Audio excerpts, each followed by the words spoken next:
Hello बच्चों, welcome to my YouTube channel CBSE maths. बच्चों, मैं आपको क्लास 8th का मैथ्स एनसीईआरटी का फुल कोर्स कराऊंगा। बच्चों, फुल कोर्स करने के लिए मेरे चैनल को सब्सक्राइब करें और घंटी वाले आइकन को क्लिक करें ताकि आपको मेरी हर एक वीडियो टाइम टू टाइम मिलती रहे और एक भी वीडियो मिस ना हो। हेलो बच्चों, welcome to my YouTube channel CBSE maths. तो बच्चों, आज हम डिस्कस करेंगे क्लास 8th का चैप्टर नंबर 2। ठीक है बच्चों, चैप्टर नंबर 2 में हम इंट्रोडक्शन पार्ट और एक्सरसाइज 2.1 करेंगे। ठीक है बच्चों, तो चैप्टर नंबर 2 का नाम है आपका linear equation in one variable. ठीक है बच्चों, लीनियर मीन्स सिंगल, इक्वेशन आपकी जो वेरिएबल और कोफिशिएंट के साथ में होगी उसको इक्वेशन बोलते हैं। इन वन वेरिएबल यानी एक वेरिएबल की इक्वेशन आप सोल्व करेंगे इसमें। तो अब हम पढ़ेंगे इंट्रोडक्शन। तो इस चैप्टर का इंट्रोडक्शन देख लेते क्या है। Here we deal with equation with linear expression in one variable only। तो इसमें हम इस चैप्टर में क्या पढ़ेंगे बच्चों, सिर्फ हम वन वेरिएबल में लीनियर इक्वेशन के बारे में पढ़ेंगे, लीनियर एक्सप्रेशन। ठीक है बच्चों, एक वेरिएबल में।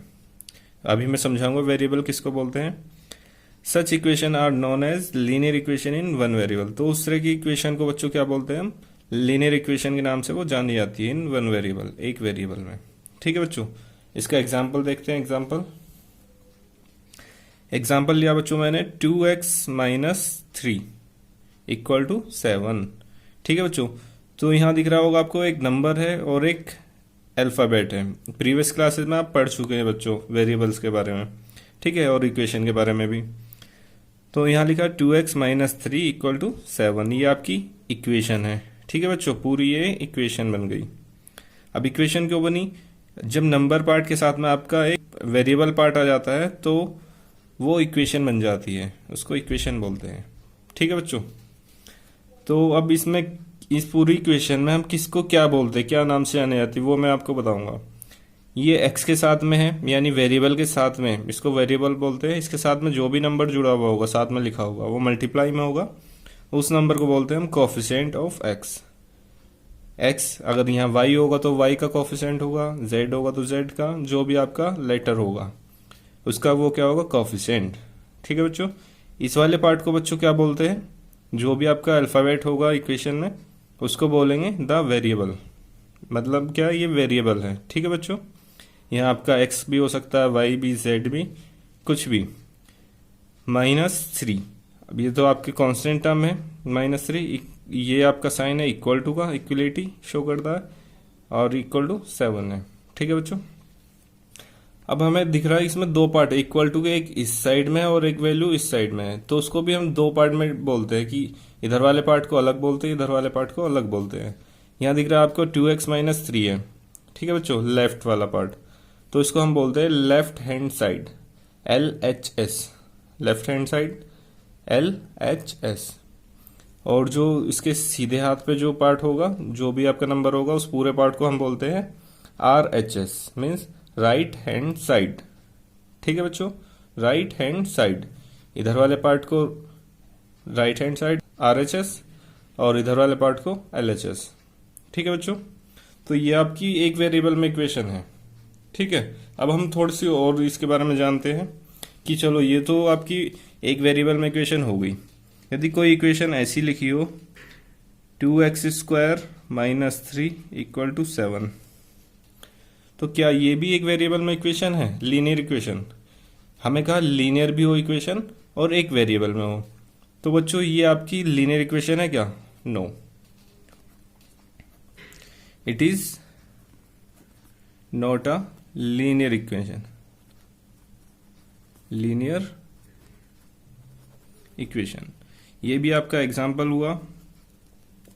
मैंने पूछा कि क्या ये लीनियर इक्वेशन है, तो it is not a linear equation. कैसे पता चल रहा बच्चों हमें कि ये लीनियर है या नहीं, जो भी आपका वेरिएबल होता है उसकी पावर से हमें पता चलता है लीनियर है या नहीं। अगर पावर कुछ नहीं है तो मीन्स होता 1, जैसे ऊपर में क्या थी, पावर कुछ नहीं थी तो वहां पे 1 थी, 1 रहती है। ठीक है बच्चों, तो यहाँ पावर है 2 पावर होती है तो उसको बोलते हैं क्वाड्रेटिक इक्वेशन। क्या बोलते हैं, क्वाड्रेटिक। और क्वाड्रेटिक हमारे इस चैप्टर में टॉपिक ही नहीं है। ठीक है बच्चों, यानी आपकी ये क्वाड्रेटिक इक्वेशन है, मतलब हमें इस पे फोकस करना है x की पावर 1 हो, y की पावर ये जो भी वेरिएबल हो उसकी पावर बस 1 हो, वो हमारी लीनियर इक्वेशन होगी। ठीक है बच्चों, linear equation in one variable. अब वेरिएबल क्या होते हैं बच्चों, ये है।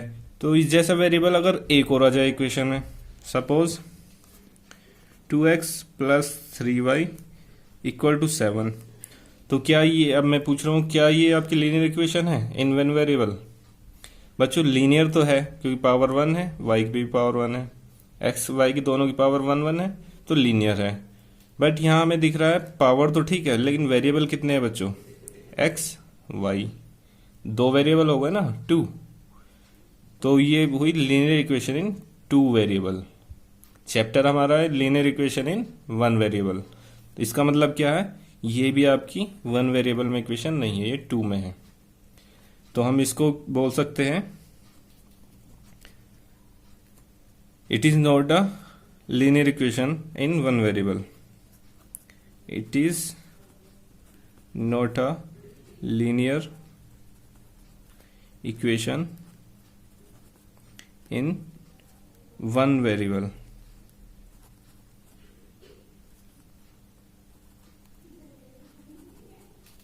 But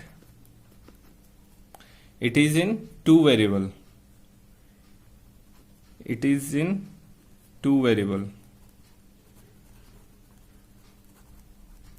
एक में तो नहीं है बट दो वेरिएबल में तो है, लीनियर इक्वेशन दो वेरिएबल में तो है बच्चों ये। ठीक है, तो आपको डिफरेंस समझना है।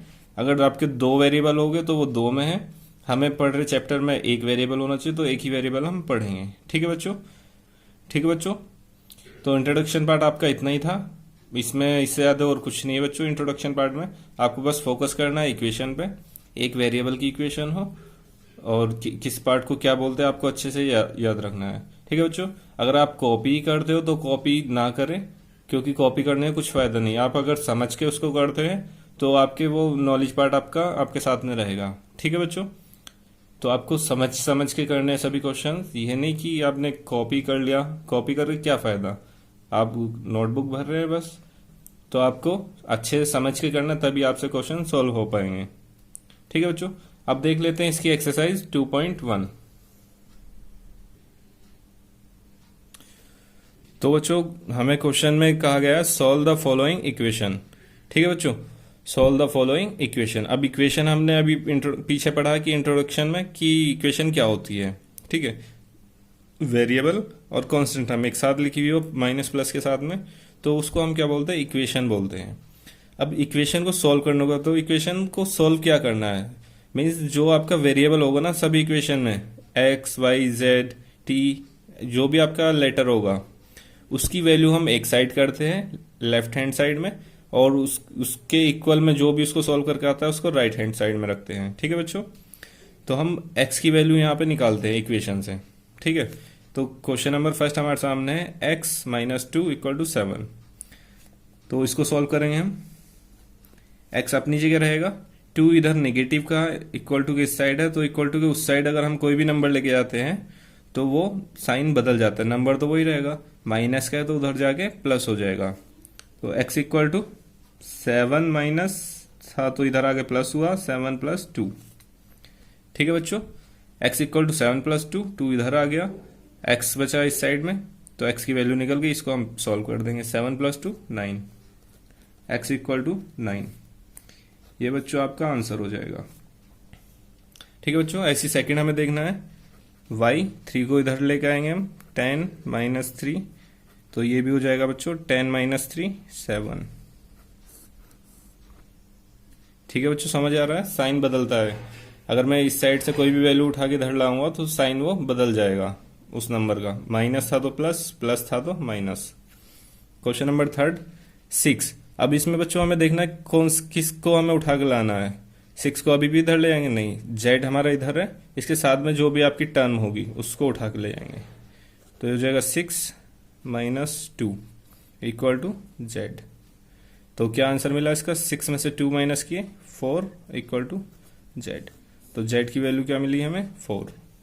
ठीक है बच्चों, क्वेश्चन नंबर 4 देखते हैं, 3/7 प्लस एक्स इक्वल टू 17/7। तो इसमें सबसे पहले हमें x के साथ में कौन सी टर्म है, ये है 3/7, उसको पूरी टर्म को हम इधर ले आएंगे, तो हो जाएगा आपका x equal to 17/7 as it is, इधर प्लस का था तो इधर हुआ -3/7। ठीक है बच्चों, अब हम इस पार्ट को सॉल्व कर लेंगे। डिनोमिनेटर में 7, तो 7 आपका एलसीएम आ जाएगा। 7 1 7, 1 के ऊपर मल्टीप्लाई, तो जब सेम डिनोमिनेटर होता है तो ये ऊपर वाला पार्ट आता है 17 - 3। 17 में से 3 को माइनस किया तो कितना आ गया बच्चों 14, नीचे अपॉन 7, 7 से डिवाइड हुआ इक्वल टू 2। तो आपको x की वैल्यू कितनी मिली, x इक्वल टू 2। ठीक है बच्चों, क्वेश्चन नंबर 4 हुआ। 5 में हमें दिया है 6x इक्वल टू 12। अब ये 6x के साथ में है तो क्या ये उठ के इधर माइनस होगा? नहीं, अगर वो अलग साइन के साथ में टर्म होती या प्लस माइनस बीच में होता तब वो उधर जाता माइनस प्लस में। अब ये मल्टीप्लाई में है, इनके बीच कोई साइन नहीं है तो वहाँ पर मल्टीप्लाई होती है। जो मल्टीप्लाई वाला नंबर होता है कोएफिशिएंट, वो दूसरी साइड डिवाइड में जाता है बच्चों। ठीक है, यानी बोथ साइड डिवाइड हो जाती है। तो बोथ साइड डिवाइड होगी, यहाँ 6 से 6 कटेगा, इधर 12/6 आ जाएगा, यही नंबर। ठीक है बच्चों, 6 से इसको डिवाइड किया तो कितना मिला हमें, x इक्वल टू 6 2 या 12, x की वैल्यू 2। ठीक है बच्चों, क्वेश्चन नंबर 6 देखते हैं। t/5, अब ये t के अपॉन में, वेरिएबल के अपॉन में, डिवाइड में कोई नंबर है अपॉन में, तो वो वाला नंबर हमेशा इक्वल टू की साइड में कैसे आता है, जो भी आपकी इधर टर्म होगी उसके मल्टीप्लाई में पहुंचता है नीचे का नंबर। इसके अपॉन में 1 की इधर मल्टीप्लाई t हो गया और 5 की इधर 10 × 5 हो गया, t इक्वल टू 50। ठीक है बच्चों, समझ आ रहा है सभी को?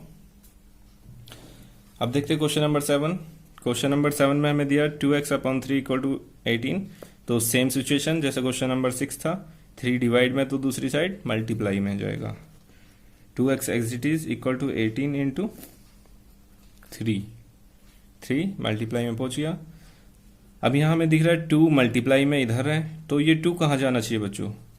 क्वेश्चन नंबर 5 में मैंने बताया था आपको, जो मल्टीप्लाई में होता है नंबर 6 मल्टीप्लाई में था, तो वो कहाँ पहुंचा था, डिवाइड में। तो ये वाला 2 भी कहाँ पहुंच जाएगा, इधर डिवाइड में आ जाएगा। x equal to 18 × 3/2। अब 2 से हमें दिख रहा है 2 से 18 डिवाइड होता है कितने टाइम में, 2 9 जा 18 मल्टीप्लाई 3, x इक्वल टू 9 3 या 27। तो आपको x की वैल्यू मिल गई 27। ठीक है बच्चों, कोई डाउट यहाँ तक? ठीक है, आगे देखते हैं। अब यहाँ हमें y के नीचे फिर कोई नंबर दिख रहा है, तो वो दूसरी साइड में इक्वल टू के इस साइड में कहाँ जाएगा नंबर, मल्टीप्लाई में। ठीक है बच्चों, 1.6 पहले से ही था, मल्टीप्लाई में 1.5 आ गया, इक्वल टू यहाँ बचा रहा y। अब इनकी हमें मल्टीप्लाई करनी है 1.6 की 1.5 से, इक्वल टू y। तो इसकी मल्टीप्लाई क्या होगी बच्चों, 15 की 16 से मल्टीप्लाई। तो 15 का टेबल तो सभी को लाना है, तो 15 का टेबल पढ़ेंगे। 15 6 जा 90, 90 का बच्चों आएगा 0, 9 कैरी, 15 1 जा 15 एंड 9 24। अब देखिए डेसिमल हमें लगाना, डेसिमल कहाँ कितनी डिजिट के बाद मल्टीप्लाई में, 1 एंड 1 2, 2 डिजिट से पहले डेसिमल है, तो हम पीछे की नहीं 1 2, तो पॉइंट आ जाएगा आपका यहाँ, इक्वल टू y। ये आपका आंसर हुआ 2.40 y। ठीक है बच्चों, नेक्स्ट देखते हैं। 7x - 9 equal to 16। अब आपको एक कांस्टेंट टर्म दिख रही है, सबसे पहले हम उसको उधर ले आते हैं, यानी कि 7 यहाँ पे मल्टीप्लाई में है, x के वेरिएबल के, उसको पहले डिवाइड में पहुंचाएं। जो आपकी इस टर्म के अलावा जितनी भी टर्म होगी उसको पहले हम माइनस प्लस दूसरी साइड में पहुंचाते हैं। तो अभी फिलहाल हमारा 7x एज इट इज रहेगा इक्वल टू 16। ये वाली टर्म उठ के इधर आएगी, माइनस की तो इधर आगे प्लस हो गई। 7x एज इट इज, इसको हम सॉल्व कर सकते हैं। 16 + 9 कितना हुआ बच्चों, 25। अब यहाँ आपको दिख रहा है x बचेगा, जो मल्टीप्लाई में x का मल्टीपल दूसरी साइड में डिवाइड में जाता है, 25/7। तो x की वैल्यू मिल गई बच्चों आपको। तो अब हम देखेंगे क्वेश्चन नंबर 10। ठीक है बच्चों, क्वेश्चन नंबर 10 देख लेते हैं। तो क्वेश्चन नंबर 10 हमें दिया है 14y - 8 इक्वल टू 13। तो जो भी आपकी वेरिएबल के अलावा जो भी टर्म होगी कांस्टेंट टर्म, उसको पहले हम इधर लेके जाएंगे तो 14y तब तक आपका ऐसे रहेगा, 8 को उधर ले गए, कितना हुआ 13, प्लस हो गया, माइनस का था, इधर आके 8, तो 14y इक्वल टू, इसको प्लस किया हमने, 13 प्लस 8 कितना हो जाएगा बच्चों 21, y इक्वल टू जो इसका मल्टीपल है, y के मल्टीप्लाई में है 14, 14 दूसरी साइड में डिवाइड में जाएगा, यानी इस नंबर के अपॉन में जाएगा 14। ठीक है बच्चों, अब ये दोनों ही एक टेबल में अगर आते डिवाइड हो रहे तो डिवाइड करें किससे, 7 से, 7 3 जा 7 2 जा, तो y की वैल्यू आपको मिली 3/2। ठीक है बच्चों, नेक्स्ट क्वेश्चन आपका 11, इसमें भी हमें सेम दिया है, कांस्टेंट टर्म ये है 17, इसके साथ वेरिएबल नहीं है तो उसको पहले इधर ले आएंगे, 6p equal to 9 minus 17 plus की थी, तो आपको बच्चों डायरेक्ट ही याद रखना है कि जो भी टर्म आप उठा के लेगा रहे इधर साइन बदलना है तुरंत, तो आपको ये याद रखना है। 6p इक्वल टू 17 बड़ा नंबर है, माइनस प्लस माइनस हो रहा है, 17 में से 9 माइनस करेंगे बच्चों कितना आएगा 8, माइनस का नंबर बड़ा था तो माइनस का साइन भी लगेगा। यहाँ p के मल्टीप्लाई में यानी वेरिएबल का मल्टीपल क्या है 6, दूसरी साइड डिवाइड में जाएगा, p इक्वल टू -8/6 एंड दोनों ही 2 से डिवाइड हो रहे हैं, 2 4 जा 2 3 जा, तो p इक्वल टू कितना मिला बच्चों -4/3। ठीक है बच्चों, नेक्स्ट क्वेश्चन हमें दिया है x/3 + 1 equal to 7/15, constant term 1 को उधर पहुंचाएंगे, x/3 इक्वल टू 7/15 -1। ठीक है बच्चों, इसको सॉल्व कैसे करेंगे इस टर्म को, जब आपकी फ्रैक्शन में टर्म हो, ठीक है बच्चों, और दूसरी टर्म फ्रैक्शन में ना हो तो उसको भी हम फ्रैक्शन में कर लेते हैं 1 लेट करके, x/3 इक्वल टू 1 और 15 का एलसीएम बच्चों कितना आएगा 15, 15 से इसको डिवाइड किया 1 जा, तो 1 के ऊपर मल्टीप्लाई 7 माइनस 1 15 जा 15 टाइम में डिवाइड होगा 1 से 15, 15 के ऊपर मल्टीप्लाई 15 1 जा 15, x/3 15 माइनस प्लस माइनस, 15 में 7 माइनस किए तो 8 बचा बच्चों, माइनस का नंबर बड़ा था माइनस, सॉरी यहाँ पे आपका 5 है 15। ठीक है बच्चों, अब यहाँ आपको दिख रहा है 3 डिवाइड में, तो दूसरी साइड कहाँ पूछेगा मल्टीप्लाई में, x इक्वल टू -8/15 मल्टीप्लाई में 3 मल्टीप्लाई में पहुंचा यानी ऊपर है, तो 3 क्या दिख रहा है बच्चों हमें, 3 से 15 कैंसिल हो रहा है, 3 से हमने 15 कैंसिल किया, 3 5 जा 15, x की वैल्यू आपको मिली -8/5। ठीक है बच्चों, ये हो जाएगा आंसर। ठीक है, तो आपकी एक्सरसाइज ये पूरी कंप्लीट हुई। ठीक है बच्चों, एक्सरसाइज आपकी कंप्लीट हुई। यहाँ तक अगर किसी को कोई प्रॉब्लम है बच्चों तो आप मेरे से कमेंट बॉक्स में कमेंट कर सकते हैं और पूछ सकते हैं उसका सॉल्यूशन। ठीक है बच्चों, जिसमें भी आपको प्रॉब्लम हो रही है। अगर आपको ये वीडियो यूजफुल लगती है तो बच्चों आप लाइक शेयर और सब्सक्राइब करना ना भूलें। Thank you.